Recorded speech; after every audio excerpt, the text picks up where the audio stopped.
네, 여러분들 잘 오셨습니다. 우리 2026년 수요신앙 강좌 4기의 마지막 시간이 되겠는데요. 우리 마음을 지키는 법이라는 말씀으로 우리 함께 나눠보도록 하겠습니다. 제가 지난주부터 여름이라서 조금 시원하게 입고 있는데 괜찮으시죠? 예, 제가 자켓을 안 걸치고 살짝 시원하게 하고 있습니다. 네? 벗어도 될까요? 강의하다가 열정적으로 강의하다 더워지면 한번 고려해 보겠습니다. 네, 오늘 우리 마음을 지키는 법 강의하기 전에 제가 기도하고 시작하도록 하겠습니다. 하나님 아버지, 주님의 크신 은혜를 감사드립니다. 우리 2026년에도 4가지 주제를 가지고 하나님 만날 수 있도록 인도해 주시고, 하나님의 말씀이 우리의 신앙 속에서 어떻게 역할을 하는지를 다시 한번 생각해 볼 수 있는 여러 가지 기회들을 우리에게 허락하여 주셔서 이렇게 6월 거의 마지막까지 함께 할 수 있는 귀한 시간을 우리에게 허락하여 주시니 감사합니다. 우리 4번째 시간이었던 그리스도인의 삶의 지혜라는 주제를 오늘 마지막 시간으로 함께 가지려고 합니다. 우리의 마음을 어떻게 하면 지킬 수 있을지 잠언의 말씀을 중심으로 하나님의 여러 말씀들과 우리 삶 속에서 여러 가지 이야기들을 통해서 하나님의 은혜를 나누고자 합니다. 하나님, 이 시간 저희와 함께 하여 주시고 시작하는 시간부터 끝나는 시간까지 성령의 지혜로 임하여 주셔서 우리들의 마음이 주님의 마음과 합하여지는, 만날 수 있는 귀한 시간 되도록 주님 인도하여 주시옵소서. 긴 여름 동안에도 주님께서 우리를 지키셔서 우리의 마음이 지켜지고 우리의 영혼이 지켜지고 하나님과 함께 동행하는 우리 모두가 될 수 있도록 주님께서 계속해서 우리와 동행하여 주시옵소서. 감사드리며 예수님의 이름으로 기도드립니다. 아멘. 네, 우리 마음을 지키는 법이라는 주제로 우리 그리스도인의 삶의 지혜 마지막 시간을 갖게 되겠습니다. 왜 마음인가? 아마 이런 생각이 드실 수가 있어요. 육신의 뼈마디를 지키는 일도 물론 중요합니다. 우리 여러분들 열심히 운동하고 계시죠? 제가 어제 몇몇 목사님들을 만나 뵀는데 대화의 절반이 운동에 대한 것이었습니다. 건강과 운동에 대한 것이었습니다. 그래서 무슨 약을 먹고 있는지, 운동을 어떻게 하는지 그런 얘기들을 하면서 건강해야 사역도 잘할 수 있다, 이런 얘기들을 하시더라고요. 우리 육신을 지키는 일도 물론 중요합니다. 그런데 성경이 무엇보다 무엇을 지키는 것이 중요하다라고 얘기할까요? 마음을 지키는 것이 생명의 근원이다, 그렇게 말을 하고 있습니다. 왜냐하면 마음이 무너지게 되면 나머지 것들도 다 무너지기 때문에 그래요.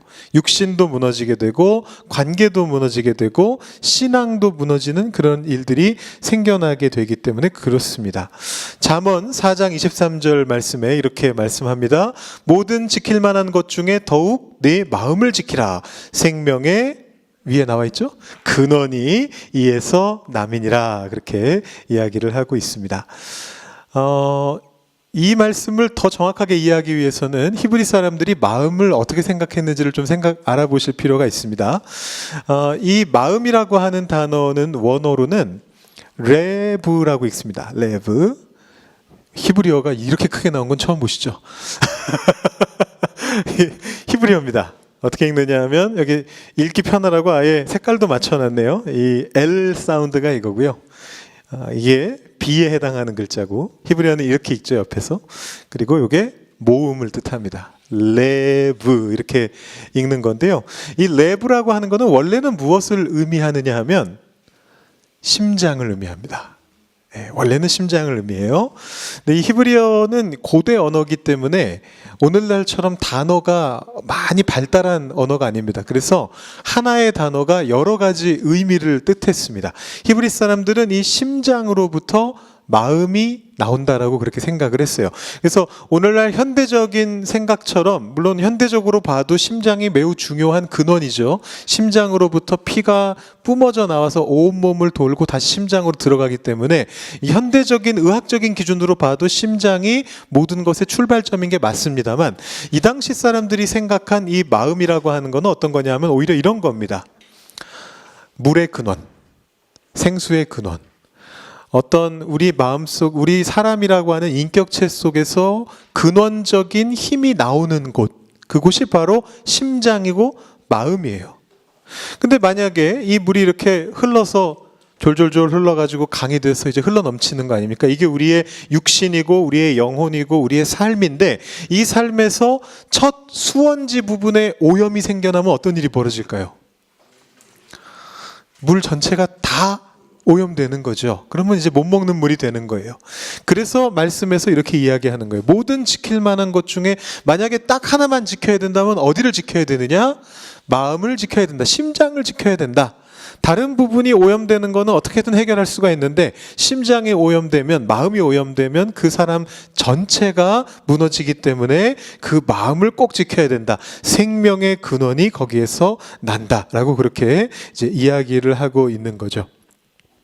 자, 그렇다면 그 마음에 대해서 잠언이 뭐라고 말씀하는가, 한번 그거를 순서대로 한번 조금 살펴보도록 하겠습니다. 자, 먼저 마음을 지키기 위해서 잠언이 세 가지의 지혜를 이야기하는데, 조금 부정적인 얘기들입니다. 물론 우리가 그걸 긍정적으로 해석할 수 있겠죠. 첫 번째 주제는 마음의 심령의 근심이 뼈를 마르게 한다라는 이제 그런 이야기입니다. 이게 무슨 말인가? 마음의 근심이 뼈를 마르게 한다. 여러분 혹시 이런 부분들 생각해 보신 적이 있는지 모르겠는데요. 이 마음속에 스며들어 있는 어떤 것들이 육신의 질병보다 우리를 더 괴롭게 한다는 거죠. 그 어떤 것들은 바로 여기 적혀 있는 근심인데요.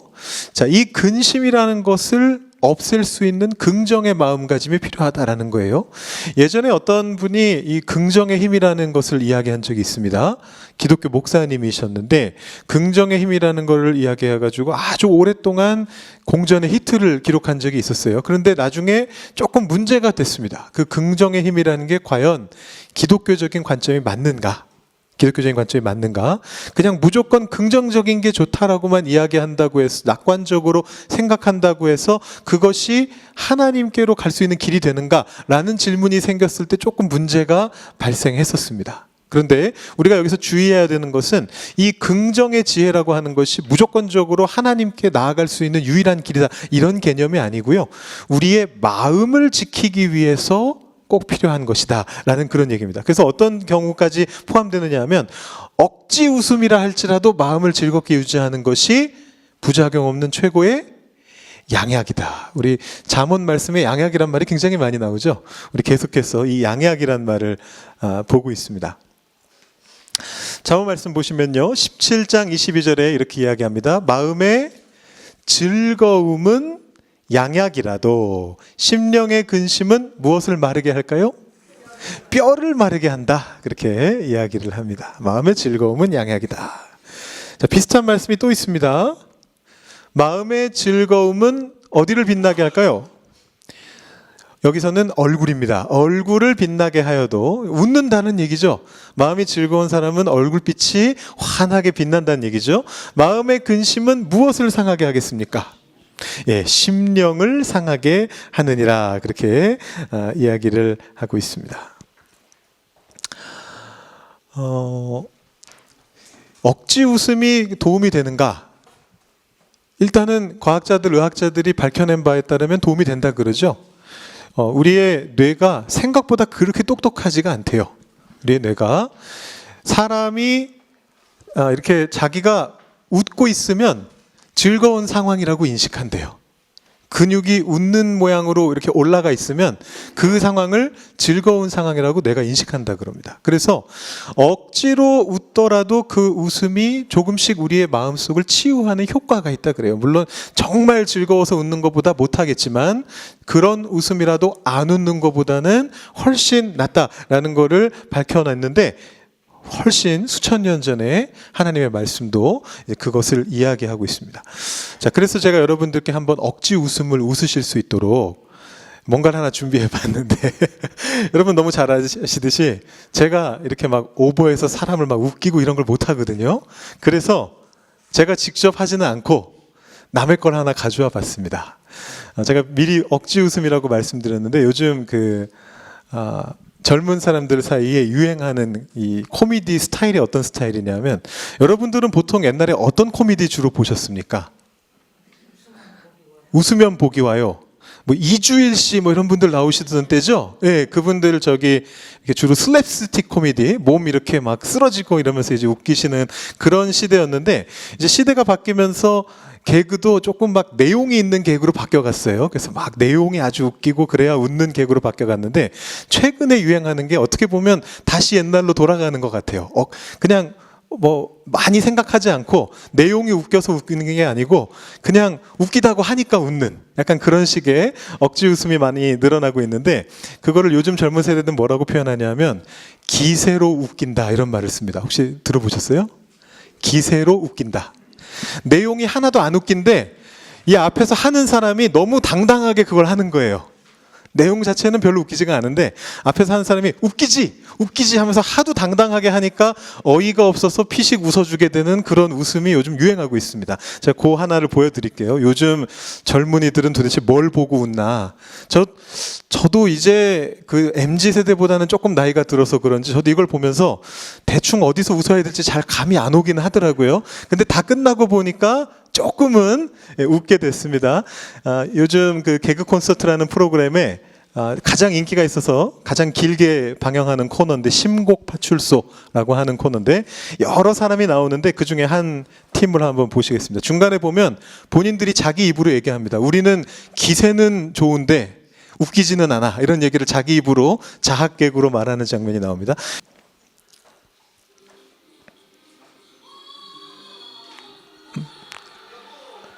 그렇게 크진 않네요. 네.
맥락 없이 그냥 춤을 추는데 저게 웃기다는 상황입니다.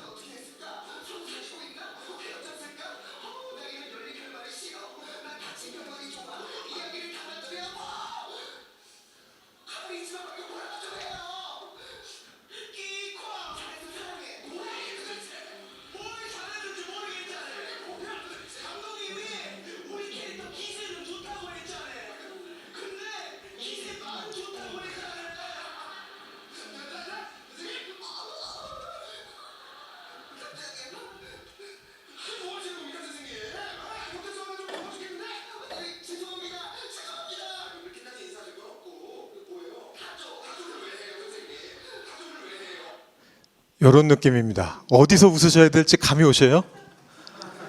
하나도 안 웃기세요? 억지 웃음도 안 생기세요? 곤란한데. 곤란한데. 요즘 최고 인기 코너. 예, 요즘 한국 개그 프로그램 중에 최고 인기 코너입니다. 처음 보시죠? 중간에 보면 그런 얘기를 합니다. 자기들도 자기들이 별로 안 웃긴 걸 아니까 요 프로그램의 프로듀서가 우리 팀이 기세는 좋다고 칭찬해 줬는데 기세만 좋다고 그러더라 라는 그런 표현을 아까 중간에 썼어요. 그래서 자기들이 자학 개그로 이제 사람들을 웃기는 건데, 이제 이런 걸 보고 요즘 사람들이 웃습니다. 한번 새로운 웃음을 맛보셨다고 생각하시고 여러분들께서 억지로라도 웃어보셨으니까 됐습니다. 우리 심령의 근심이 뼈를 마르게 하는데 우리가 웃음을 통해서 마음의 즐거움이 그 뼈를 다시 살찌게 하는 걸 경험할 필요가 있습니다. 자, 두 번째 한번 보시면은요. 화목을 깨는 독소다라는 그런 표현을 씁니다. 타인의 불행을 은근히 기뻐하는 마음이라는 건데요. 자, 이게 독일어로 조금 학술적인 용어로 샤덴프로이데라는 그런 표현을 씁니다. 이 프로이데라는 단어는 기쁨이라는 독일어죠. 앞에 샤덴이라고 하는 단어는 손해라는 뜻입니다. 손해가 기쁘다라는 거예요. 어떻게 하면 손해가 기뻐질 수 있을까요? 내 손해가 아니고 타인의 불행. 남이 손해 보니까 내가 기쁜 거예요. 그런 경우들이 있잖아요. 네, 나는 손해를 안 받고 남만 손해를 봤어요. 그러면 나는 기쁘잖아요. 아, 나는 이익을 본 건 아닌데 남보다는 상대적으로 이득을 본 것 같은 이제 그런 생각이 들 때 약간 우리가 흔히 쓰는 말로 꼴 좋다 이런 느낌의 단어로 샤덴프로이데라고 하는 단어가 있는데 이 개념이 성경에도 나오고 있습니다. 타인의 불행을 은근히 기뻐하는 이제 그런 마음이에요. 자, 마음의 평안을 깨는 은밀한 죄악이죠. 죄성이 있습니다. 이게 분명히 죄성입니다. 남의 불행이나 실패를 속으로 고소해하면서 묘한 만족감을 느끼는 것인데 여러분 이런 마음 별로 없으세요? 여러분 마음속에는 없으셔요? 여러분들은 다 성숙한 크리스찬들이시기 때문에 이런 경우랑 비슷하죠. 평소에 옆집 사람이 자식 자랑을 그렇게 해요. 자식이 다 잘 됐대. 너무너무 잘 됐다고 계속 자랑을 해요. 그래서 처음에는 좋은 마음으로 들어줬는데 반복 듣고 계속 듣다 보니까 점점 이제 속이 별로 좋지가 않아요. 기분이 별로 좋지가 않아요. 내 자식하고 비교도 되고. 근데 어느 날 갑자기 안 좋은 소식을 듣는 거예요. 이웃집 자식이 사업에 실패했대요. 그러면 이제 첫 생각은 이거예요. 아이고 안 됐네. 앞에서 이렇게 위로해 주는데 돌아서면서 마음속에 한 구석에 그런 마음이 이만큼 있다는 뜻은 아닙니다. 마음의 한 구석에 그런 생각이 드는 거죠. 그래, 그 집도 별 수 없구나. 이런 생각이 드는 거죠. 그게 바로 샤덴프로이데라는 거예요. 타인의 불행을 기뻐하게 되는 묘한 만족감인 겁니다. 근데 이것이 문제는 뭐냐 하면요. 남이 불행한 거고 나는 불행하지 않잖아요? 그럼 나쁜 거 아닌 거 아닌가요? 그게 결국은 내 마음을 좀먹는다라는 것이죠. 그래서 이 마음이 결국은 내 영혼의 화목을 깨트리게 된다. 내 마음을 병들게 한다라는 것입니다. 이런 겁니다. 웃는 가면을 쓰고 있는데 그 안에 얼굴은 찌그러져 있는 거죠. 계속해서 찌그러지다 보면 나중에는 그 얼굴이 나의 주름으로 남게 되는 거죠. 내 영혼이 병들게 되는 그런 일들이 벌어진다라는 것입니다. 잠언 24장 17절 말씀에 이야기합니다. 순서가 다르군요. 내 원수가 넘어질 때 즐거워하지 말며 그가 엎드러질 때에 마음에 기뻐하지 말라. 물론 이건 이제 원수인데요. 원수까지도 그렇다는 것이죠. 원수뿐만 아니라 이웃도 마찬가지고 내 주변의 사람도 다 마찬가지입니다. 잠언 15장 17절에서는 어떤 얘기를 할까요? 살찐 소 말고 뭘 먹으면서도 서로 사랑하는 것이 채소입니다. 채소를 먹으며 서로 사랑하는 것이 살찐 소를 먹으며 서로 미워하는 것보다 나으니라. 비슷한 말씀이 17장에 한 번 더 나옵니다. 말은 무엇 한 조각만 있고도 화목하는 것이 떡입니다. 말은 떡 한 조각만 있고도 화목하는 것이 그 다음 단어 뭘까요? 쉽지 않죠, 요거? 제육이 집에 가득하고도 다투는 것보다 나으니라. 성경에 제육이 나오네요. 제육볶음인가요? 이 제육은 그 제육이 아니죠? 네. 우리가 제육볶음 할 때 제육은 돼지 저자를 쓴 돼지고기란 뜻이고 이 제육은 모두 제자를 쓴 모든 고기라는 뜻이 되겠습니다.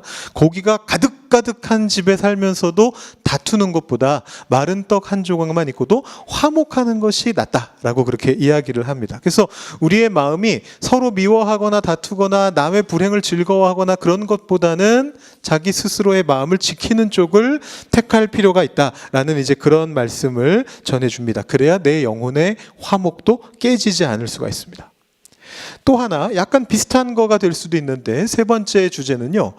억울함을 묵상하지 말라라는 것입니다. 바로 지난 화요일이었나요? 어제였나요? 제가 시편 37편 말씀 묵상하면서 이 말씀을 들려드렸는데 우리 마음이 가장 쉽게 우리 마음을 뺏기게 되는 순간이 어떤 순간이냐 하면 악인들이 수단 방법 가리지 않고 사는데 너무 잘 살아요. 그걸 보면서 상대적인 어떤 감정이 들죠? 박탈감이 듭니다. 상대적 박탈감이 들고 불평이 생겨나게 됩니다. 왜 저 사람들은 저렇게 사는데도 형통할까? 제가 그때 재벌가 3세, 4세들이 어떻게 불행을 겪게 될 때가 있는가 이런 말씀들을 드린 것 같은데, 그러나 어쨌든 돈 많으면 잘 사는 것처럼 보이고 그러면 상대적인 박탈감이 들죠. 그래서 그 형통을 부러워하게 됩니다. 근데 문제는 뭐냐 하면 부러워하는 걸로 끝나면 좋은데, 뭐 부러워할 수 있죠. 그 정도 마음이야 누구나 당연히 가질 수 있는 거죠. 근데 그게 너무 심해지면, 집착을 하게 되면 내 마음의 평안을 빼앗기게 되고 거꾸로 자기 자신이 악에 물들게 되는 어리석음을 범할 수도 있다라는 것입니다. 뒷장 넘어가셔서 괄호에 악이라고 적으시면 되겠습니다.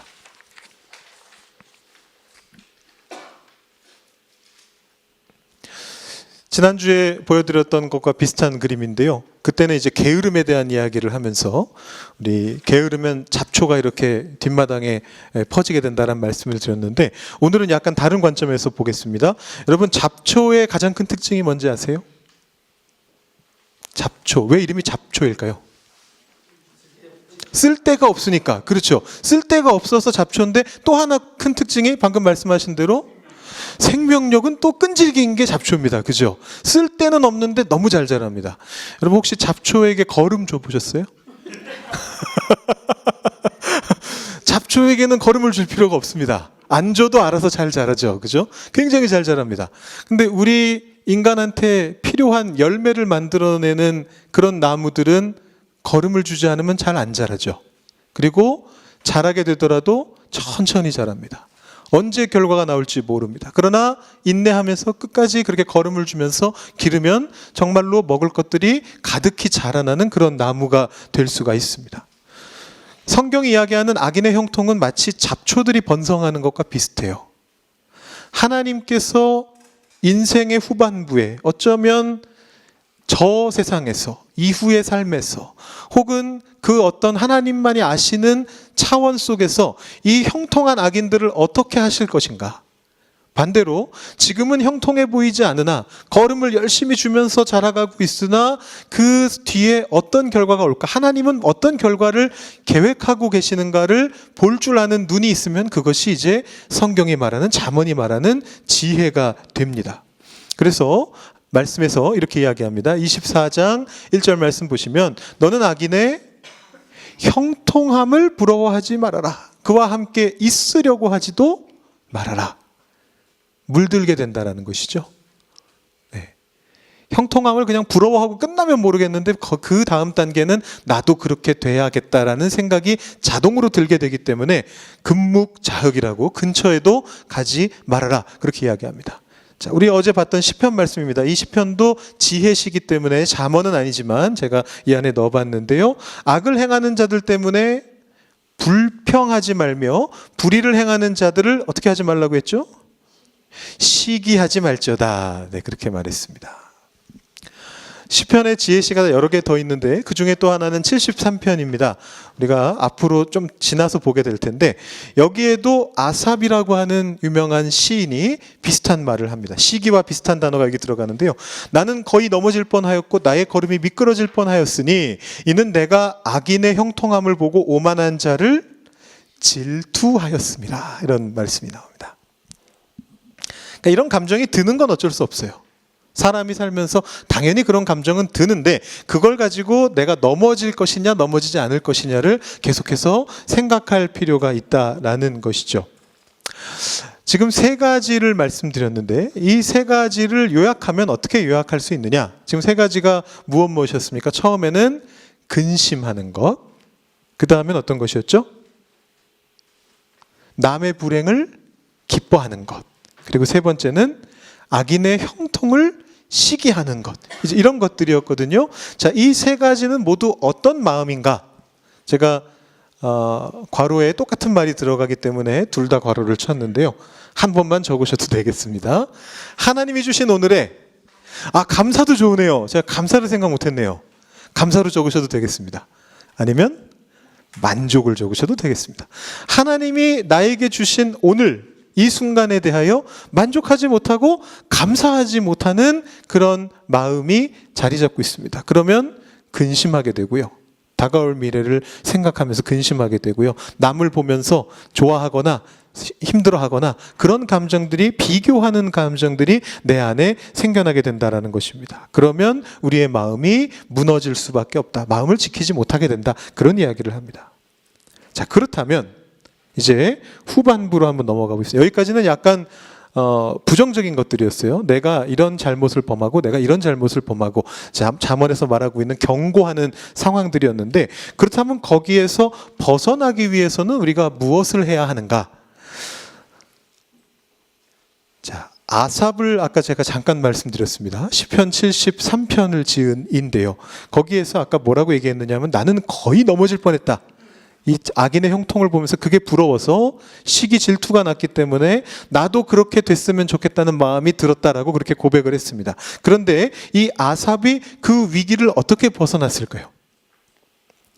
시편 73편 17절에 보면, 그 같은 73편이죠. 뒤로 쭉 가면 내가 하나님을 만나 뵙고서 생각이 바뀌었다라고 그렇게 이야기를 합니다. 자, 보시면은요, 악인을 시기해서 미끄러질 뻔했던 아삽이 자기 자신의 시선과 통제력으로 하려고 갇혀 있었을 때는 그 위기로부터 벗어나지 못했어요. 이 시편 73편을 읽어보시면 1절부터 한 10 몇 절까지는 계속해서 그 악인들이 형통한 것 때문에 내 마음에 우라가 터지고 그런 얘기들만 계속 나옵니다. 그런데 하나님의 임재 안으로 들어가서 하나님의 주권을 바라봤을 때 참된 평안을 발견하게 됩니다. 시편 73편 17절은 이렇게 적혀 있습니다. 하나님의 성소에 들어갈 때에야 그들의 종말을 내가 깨달았나이다. 여기가 전환점입니다. 시기심에서 벗어나기 위해서는 하나님의 주권을 바라볼 수 있어야 됩니다.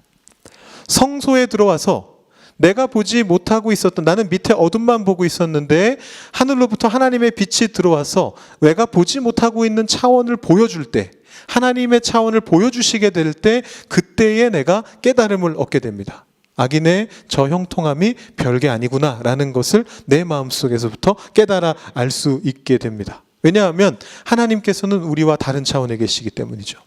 여러분, 미로를 생각해 보시면 되는데, 이 안에 있는 사람은 어디로 가야 될지 알지 못합니다. 시야가 아주 제한적입니다. 자기 눈앞에 보이는 게 그냥 이렇게 길이 계속 있을 뿐이에요. 그 길을 따라가면 어디가 나오는지도 모르고 어디가 올바른 길인지도 모릅니다. 그런데 하늘에서 내려다보고 있는 존재는 그 미로의 길을 정확하게 다 알 수 있어요. 그러니까 우리가 이 시선을 돌린다라는 말은 무슨 의미냐면, 하나님의 임재를 만나고 하나님과 함께 동행한다는 말은 무슨 말이냐면, 내 인생을 이렇게 내려다보고 계시는 하나님을 신뢰한다라는 그런 의미입니다. 잠언 전체가 그런 이야기들을 하고 있습니다. 하나님께서 우리의 인생을 이끌어가 계시고 우리가 그것을 신뢰할 때에 우리의 마음을 지킬 수 있다라고 얘기해요. 그러니까 내가 남들의 불행을 보면서 속으로 고소해하는 마음이 생기는 것 어쩔 수 없습니다. 안 하려고 노력해야겠지만, 우리 아까 말씀에서처럼 안 하려고 노력은 해야겠지만 우리 마음속 한 구석에 그런 마음은 누구나 다 생기게 돼 있어요. 악인의 형통을 보면서 부러워하는 마음 누구나 다 생길 수밖에 없습니다. 그러나 그 마음을 제어할 수 있는 방법은 하나님께 나와서 하나님이 나의 인생의 주관자가 되신다는 것을 인정할 때 가능해집니다. 자, 그걸 하기 위해서 첫 번째로 우리가 알아야 되는 것은 우리가 내일을 모른다라는 것이죠. 내 마음을 잘 지켜야지 다짐해도 내 뜻대로 되지 않는 게 인생입니다. 저보다 여러분들이 더 많이 경험하셨겠습니다만 제 경험을 하나 들려드리겠습니다. 제가 20대 때 결혼하기 전에요, 저희 가족들이 함께 여행을 간 적이 있었습니다. 아버지하고 어머니하고 제 여동생하고, 그때는 다 결혼하기 전이니까 여동생하고 그리고 이모님 한 분까지 이렇게 같이 모시고 5명이서 호주, 뉴질랜드 여행을 갔습니다. 저희가 한국에 살았을 때이기 때문에. 근데 이제 뉴질랜드로 들어가서 뉴질랜드 여행을 다 마치고 호주로 넘어와야 되는데 문제가 생겼어요. 저희 어머니가 갖고 계시던 여권이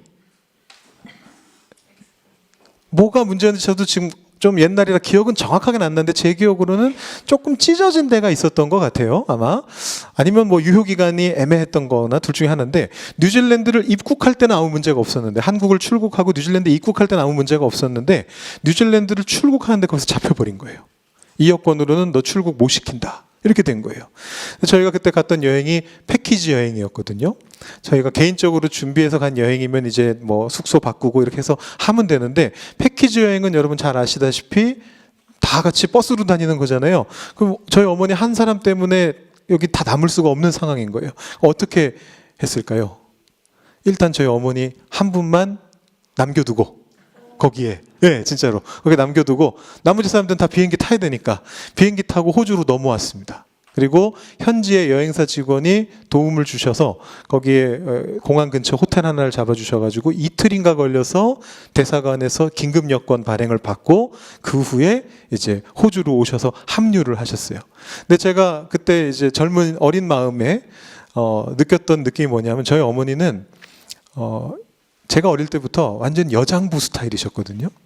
뭐 하나 뭐 걱정하시는 게 없는 앞장서시고 뭘 하셔도 앞장서시고 그런 타입이셨거든요. 근데 이제 어머니가 안 계신 동안에 네 사람이 아버지, 저 여동생 그리고 이모님까지 네 가족이 같이 이렇게 다니는데 너무 침울해요. 그리고 어머니가 돌아오셨는데 괜찮다고 말씀은 하시는데 어머니도 굉장히 흔들린 그 느낌이 딱 드는 거죠. 혼자 계셨고 이게 미래가 불투명한 그 상황에서 어떻게 하나 걱정하셨던 그 인상이 그 마음속에 그대로 지금까지도 남아있는 거로 경험합니다. 여러분 패키지 여행보다 더 완벽하게 통제된 계획이 있을까요? 가장 완벽하게 모든 시스템이 다 구축되어 있습니다. 그냥 그대로 하면은 아무 문제 없이 돌아다닐 수 있는 곳인데 그렇게 완벽하게 통제된 계획조차도 작은 변수 하나로 무너져 내릴 수가 있습니다. 우리의 계획은 결코 완전하지 않다라는 것을 우리가 경험하면 우리의 내일을 우리가 스스로는 조금도 통제할 수 없다라는 것을 경험하게 되면 이제 그거를 조금 내려놓을 수 있게 됩니다. 이런 작은 흠집 때문에 살짝 찢어진 작은 흠집 때문에 그런 일이 벌어졌습니다. 처음부터 출국을 안 시켰다면 억울하지라도 않을 것 같은데 잘 한국은 잘 출국하고 입국도 잘 해놓고 그런 일이 일어났었습니다. 잠언에서 이렇게 말씀합니다. 너는 내일 일을 자랑하지 말아라. 왜 자랑하지 말라고 하죠? 내일 일을 자랑하지 말라. 왜입니까? 하루 동안에 무슨 일이 일어났는지 내가 알 수 없음이니라. 이렇게 이야기를 합니다. 하루 동안에 무슨 일이 일어났는지 내가 알 수 없기 때문이다. 거의 저희가 하루살이라는 얘기네요. 하루 일도 우리는 알 수 없다. 잠언은 아니지만 우리 신약 성경의 야고보서나 우리 마태복음의 산상부훈이 잠언과 비슷한 그런 내용들을 담고 있죠. 야고보서 4장에 이런 말씀이 나옵니다. 내일 일을 너희가 알지 못하는도다. 너희 생명이 무엇이냐? 너희는 잠깐 보이다가 없어지는 안개니라. 네, 맞습니다. 안개니라. 안개니라. 마태복음 6장에도 내일 일을 내일 염려하라라는 말씀이 나오는데 제가 여기 적어놓은 거는 그 전 말씀입니다. 너희 중에 누가 무엇으로 키를 늘릴 수 있느냐? 뭐죠? 걱정, 맞습니다. 그런데 성경 말씀에는 염려함으로 번역이 되었습니다. 너희 중에 누가 염려함으로 그 키를 한 자라도 더할 수 있느냐? 예수님께서 하셨던 산상보훈의 말씀인데 우리가 미래를 통제할 수 없다. 우리가 미래를 통제할 수 없다면 그러면 그 다음에는 그 깨달음이 우리를 무엇으로 인도해야 되죠? 주님께 맡기는 쪽으로 넘어가야 되죠. 그것이 복음적인 반전입니다. 내 계획이 무너졌어요. 무너졌는데 무너지면 망할 것 같죠. 내 계획이 무너지면 모든 것이 망할 것 같은데 내 계획이 무너진 자리가 사실은 주님의 뜻이 서는 자리다라는 것을 깨닫는 과정입니다. 그것을 깨닫게 되고 우리 인생을 통해서 계속해서 경험하면서 그것을 깨닫게 될 때 비로소 우리의 인생 가운데에 하나님의 주권이 서게 되는 겁니다. 내 뜻대로 자녀 문제, 진짜 내 인생은 그나마 내가 어떻게든 운영할 수 있다는 생각이 드는데 자녀 문제는 진짜로 내 손을 떠나는 것 같습니다. 노후가 내 마음대로 풀리지 않는 그런 자리가 있습니다. 그런 자리는 어떤 자리입니까? 실패의 자리가 아니고요. 그 자리가 하나님의 온전한 뜻이 서는 자리다라는 겁니다. 네, 여러분 한 장 잘 넘기셨습니다. 온전한 뜻이 서는 자리다. 조수석에서 끊임없이 참견하고 불안해하는 마음을 내려놓고 운전대를 주님께 온전히 넘겨드려야 됩니다. 여러분 혹시 그 백시트 드라이버라는 말 들어보셨나요? 영어로 백시트 드라이버. 무슨 뜻일까요? 백시트가 뭡니까? 뒷좌석이죠? 근데 뒷좌석이 있는데 드라이버래요. 운전을 한대요. 어떻게 뒷좌석에서 운전합니까? 네, 맞습니다. 우리 권사님들이 손으로 알려주셨습니다. 요걸로 운전을 한다는 거죠? 요걸로 운전하는 게 아니고 요걸로 운전을 합니다. 여러분 그런 경우들 있지 않나요? 제가 이런 그림을 찾았는데 네, 이쪽으로 가야 된다니까 하는 거죠. 이쪽으로 가야 된다니까 굉장히 지금 답답한 표정을 짓고 있습니다. 조수석에 앉아서 혹은 뒷좌석에 앉아서 내가 운전하려고 하는 그런 경우들이 있습니다. 물론 내가 더 잘 안다고 생각하니까 그렇겠죠. 네, 내가 남편보다는 혹은 반대의 경우라면 내가 아내보다는 길도 더 잘 알고 운전에 대해서 더 잘 알고 그렇게 생각하니까 그렇게 하겠죠. 근데 우리가 하나님께 운전대를 넘겨드렸다면 우리 인생에서 내가 내일을 알 수 없고 내가 나 스스로를 통제할 수 없다는 것을 정말로 인정했다면 그 다음에 운전대를 넘겨드렸으면 이제 거기서 더 이상은 참견하면 안 됩니다. 여러분 자녀들이 처음 운전을 배우고 나서 태워준다고 하면 이제 차에 타서 얼마나 불안해요. 그죠? 이 차가 보도블록으로 올라가는지 제대로 어디로 갈 건지 얼마나 불안합니까? 그러면은 마음 편히 뒤에서 이렇게 발 뻗고 자면서 갈 수는 없거든요. 그러면 계속 옆에서 참견할 수밖에 없는데 그쪽이 아니고 이쪽으로 가야 된다. 그렇게 얘기할 수밖에 없는데 우리가 사실은 하나님께 그러고 있다라는 거예요. 우리 마음의 주관자가 하나님이십니다. 내 인생의 운전자가 하나님이십니다. 이렇게 고백하면서도 조수석에서 뒷자리에서 끊임없이 하나님께 참견하려고 하는 것이 우리의 마음이라는 거죠. 잠언에서 이렇게 이야기를 합니다. 19장 21절에서 사람의 마음에는 여러분 많이 들어보셨죠? 여기 바로 밑에도 또 한 번 나오네요. 많은 계획이 있어도 오직 여호와의 뜻만이 완전히 서리라. 많은 계획이 있어도 여호와의 뜻만이 완전히 서리라. 거의 똑같은 말씀이 16장 9절에도 한 번 나옵니다. 이 말씀이 조금 더 유명하네요. 사람이 마음으로 자기의 길을 계획할지라도 길은 계획합니다. 그러면 여호와께서 뭘 인도하시죠? 그의 걸음을 인도하시는 분은 여호와시니라. 그렇게 이야기를 합니다. 16장 33절에 또 이런 표현이 나옵니다. 무언가는 사람이 뽑습니다.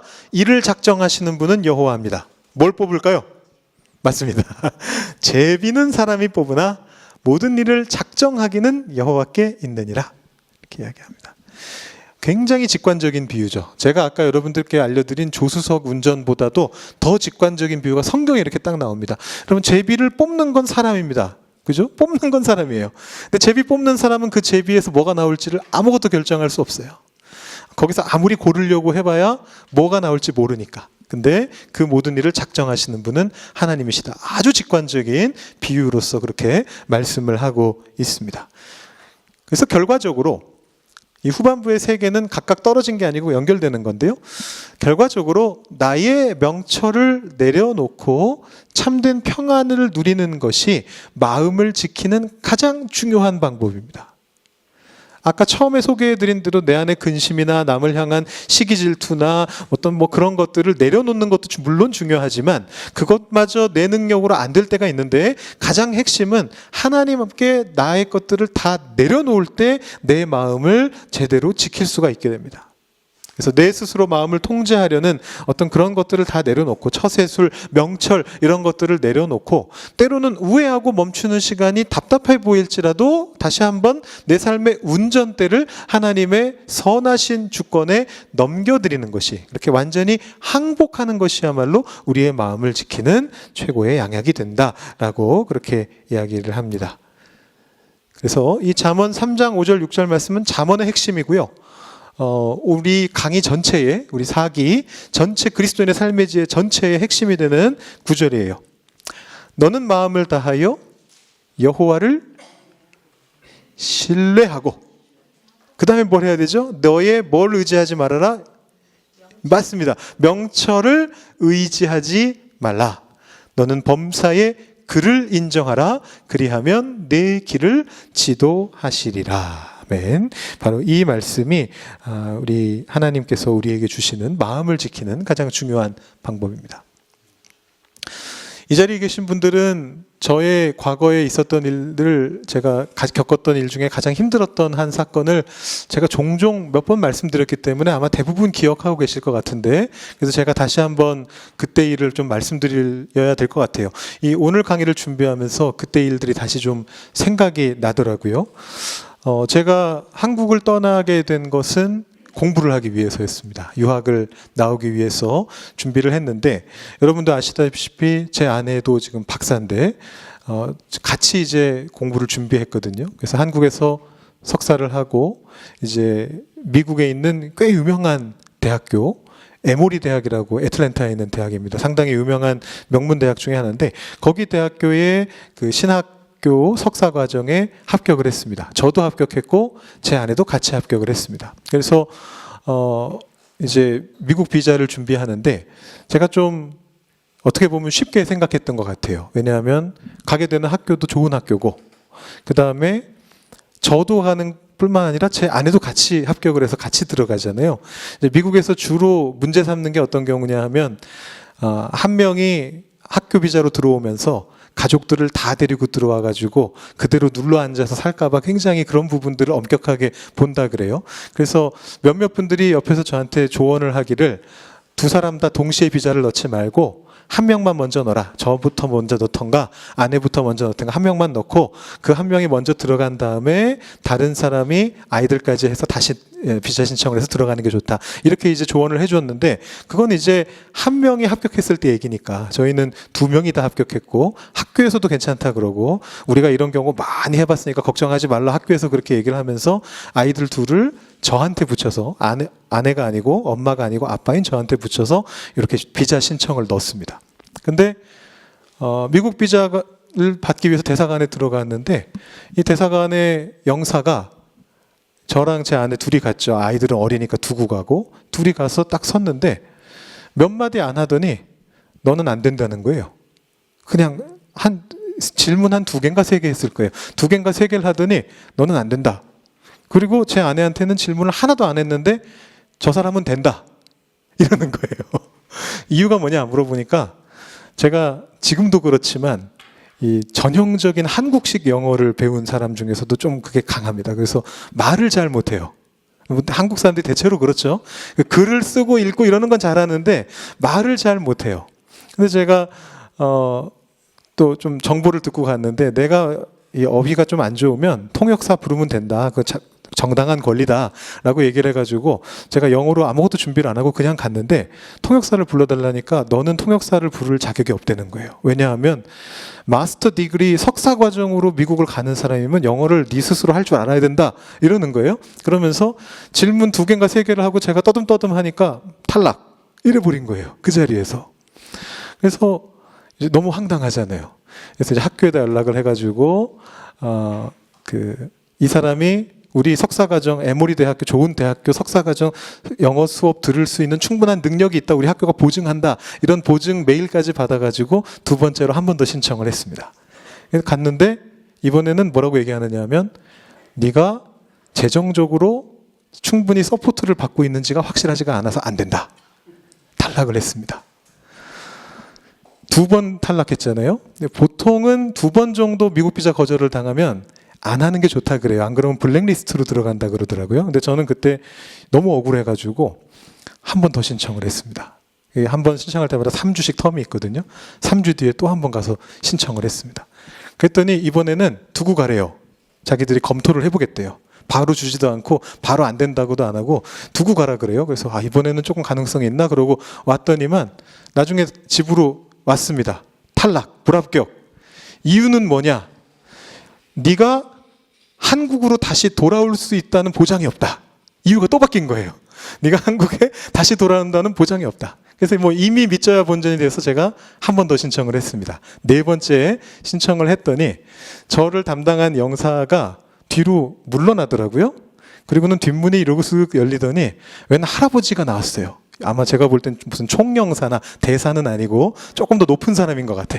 그 할아버지 영사가 나오더니 저한테 뭐라 그러느냐면 당신은 당분간 지원하지 말아라. 원래 거기서 그렇게 말 안 한다 그러거든요. 근데 저한테는 제가 하도 무식하게 4번을 지원해서 그랬는지 대놓고 얘기를 하더라고요. 당신은 상황이 크게 바뀌기 전에는 다시 지원하지 않는 게 좋겠다.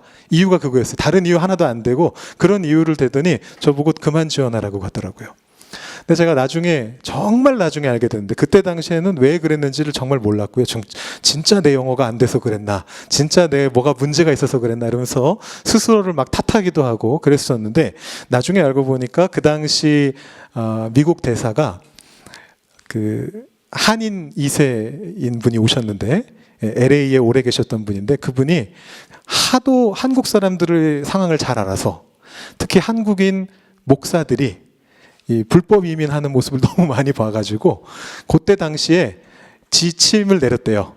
목사가 미국을 들어가겠다고 하면 이유 불문 3분의 1은 잘라라.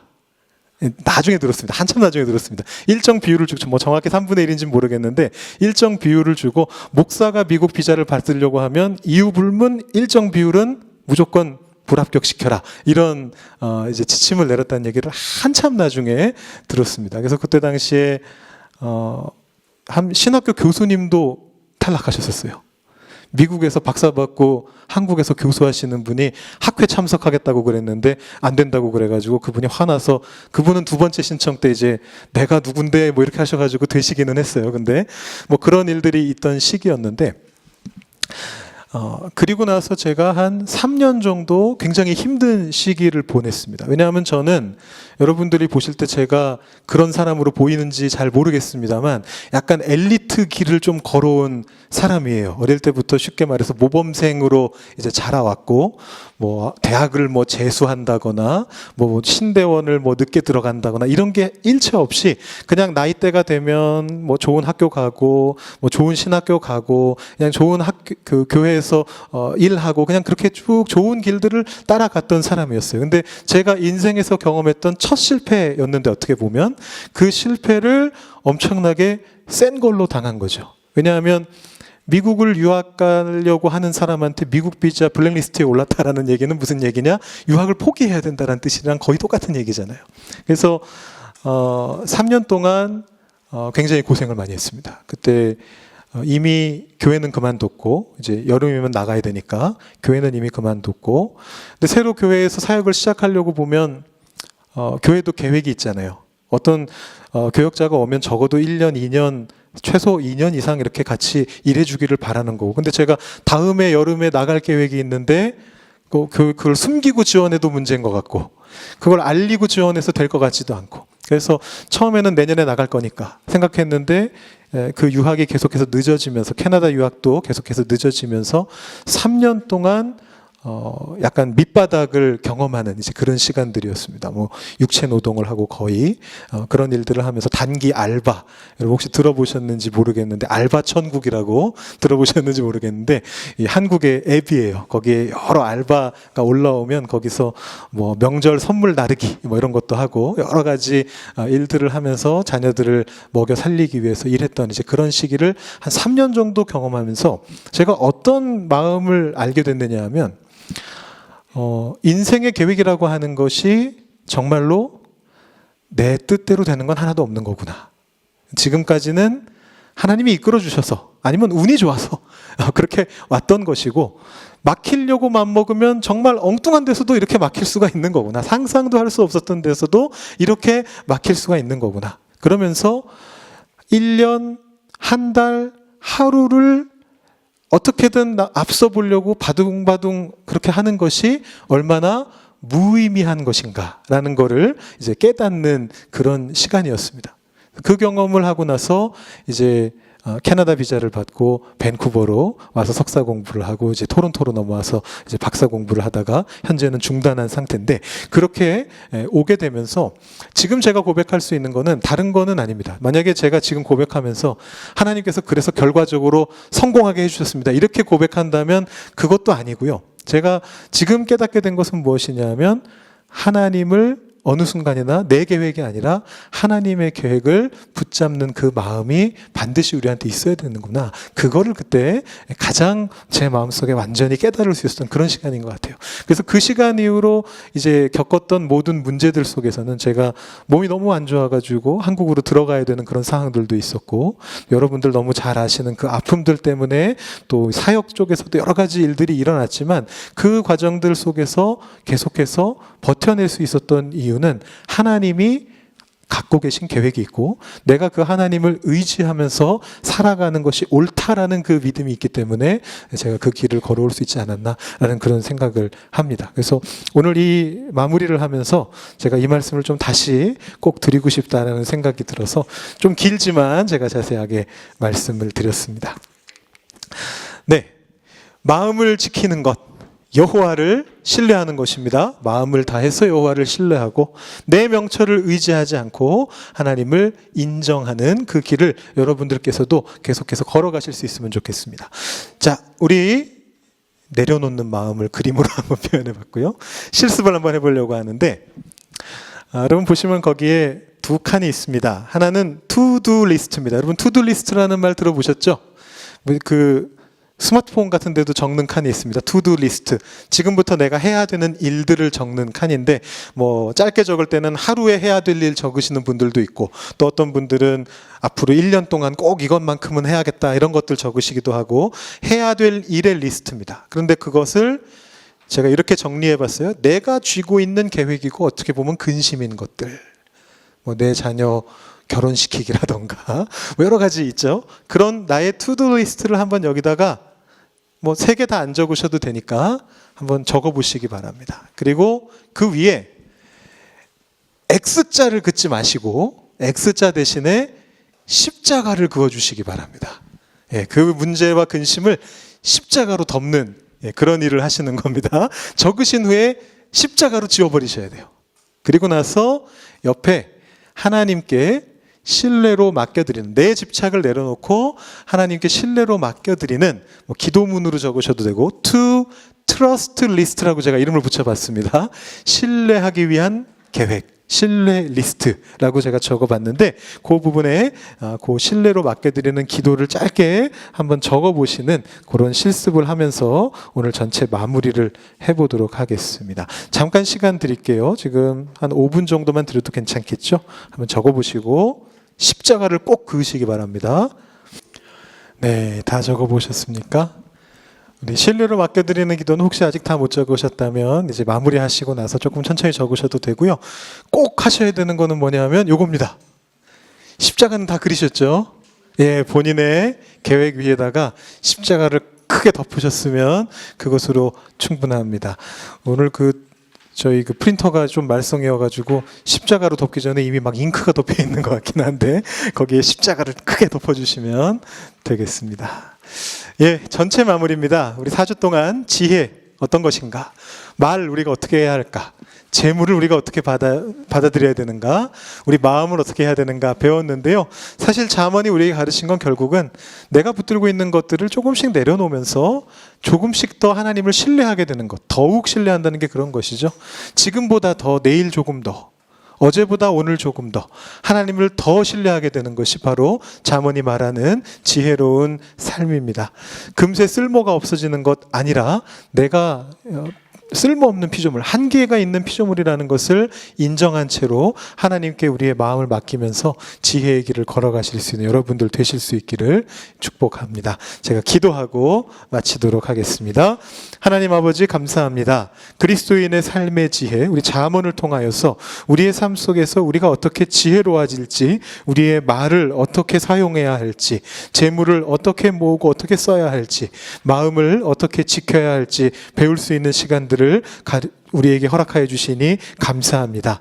우리가 가지고 있는 것들, 내가 의지하고 있는 것들을 조금씩 내려놓고 주님을 조금씩 더 신뢰하는 삶을 살아갈 수 있도록 주님 인도하여 주시옵소서. 그래서 어제보다 오늘 조금 더 지혜로워지고 오늘보다 내일 조금 더 지혜로워져서 하나님의 지혜를 가지고 이 땅에서 살아갈 수 있는 저희 한 사람 한 사람이 될 수 있도록 주님 인도하여 주시옵소서. 한계가 있는 우리는 우리의 계획으로 모든 것을 해결할 수 없음을 고백합니다. 우리의 자녀들, 우리의 건강의 문제, 우리의 노후의 문제, 우리의 재정의 문제, 그 수많은 문제들 속에서 하나님께 그것을 신뢰로 맡겨드릴 때에 하나님께서 우리에게 베풀어 주실 수 있는 것이 얼마나 큰지를 우리가 신뢰하며 나아갈 수 있기를 소망합니다. 마음으로 자기의 길을 계획하는 것은 사람일지라도 그 걸음을 인도하시는 분이 여호와 하나님이신 줄 믿으며 주님 손 붙잡고 걸어나가는 우리 모두가 될 수 있도록 주님 인도하여 주시옵소서.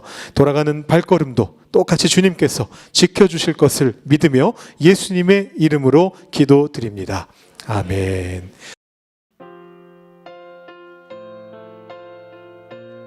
복된 한 주가 되시길 기원하며 다음 주일에도 함께해 주시기 바랍니다. 아울러 토론토 한인 장로교회 유튜브 채널을 구독해 주시면 감사하겠습니다.